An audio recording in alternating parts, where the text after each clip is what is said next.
The risk of stroke goes up in people with AFib, which is an irregular heartbeat, but it's also elevated in patients after heart surgery. Now, local doctors are taking part in a clinical trial to see if they can lower that risk by doing an extra procedure during cardiac surgery.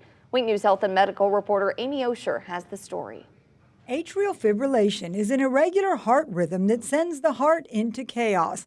Undergoing a heart procedure makes patients more susceptible. After cardiac surgery, about 40% of our patients go into atrial fibrillation, which puts them at an increased risk of a stroke. And about 90% of those strokes come from the same small area, a little pouch called the left atrial appendage. It's where blood often pools and clots after surgery. The same dynamic is also seen in people with AFib because the abnormal pumping doesn't move blood effectively. Dr. David Cervantes is heading up a clinical trial for the Lee Health Heart Institute, closing off that tiny piece of the heart, seeing if it lowers stroke risk. We take basically what's a chip clip and we place it across the base of that left atrial appendage so no blood gets in or out. It could eliminate that 90% risk by closing off the space where clots form. Clipping the appendage would be performed during another cardiac surgery. This study is aimed at people who don't have AFib yet. The goal of this trial is to see in people who don't have atrial fibrillation,